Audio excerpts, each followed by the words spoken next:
రాష్ట్ర వ్యాప్తంగా ఉండే కలెక్టర్లు ఐఏఎస్ ఐపీఎస్ అధికారులకు నేను ఒకటే గుర్తు చేస్తున్నా, గుర్తు పెట్టుకోమని చెప్తా ఉన్నా. ఇలా మీరు పచ్చి అబద్ధాలు ఆడుతూ ఉన్నారు ఐఏఎస్ అధికారులు కూడా. మొన్న ఇక్కడ చూసిన నేను ఖైరతాబాద్లో ఒక ఐఏఎస్ అధికారి ఒక ఐపీఎస్ అధికారి ఇద్దరు చిలక పలుకులు పలుకుతున్నారు.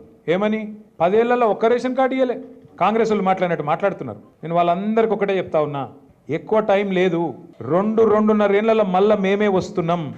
ఎవరైతే ఎగిరెగిరి పడుతుండ్రో, ఎవరైతే అతి చేస్తుండ్రో, ఎవరైతే రేవంత్ రెడ్డి కంటే ఎక్స్ట్రాలు చేస్తున్నారో వాళ్ళందరికీ నేను ఒకటే మాట చెప్తున్నా. నేను ఇదివరకు కూడా చెప్పినా, మళ్ళీ కూడా చెప్తున్నా, బరాబర్ ప్రతి పేరు రాసి పెట్టుకుంటాం, ప్రతి ఒక్కరి మాటలు యాది పెట్టుకుంటాం. ఇదివరకు లెక్క మాత్రం ఈసారి ఉండదు. అన్ని లెక్కలు హిసాబ్ కితాబ్ సెటిల్ చేసే బాధ్యత నాది. ఏ రకంగా ఇవాళ తెలంగాణలో 10 ఏళ్లలోనే ఎన్ని విషయాల్లో మనం ముంగటికి పోయినామో చెప్పుకోలేకపోయినాం. అవతలోడు ఏం చేసిండు, దాన్ని అండగా పెట్టుకుని మనం చెప్పుకోలే.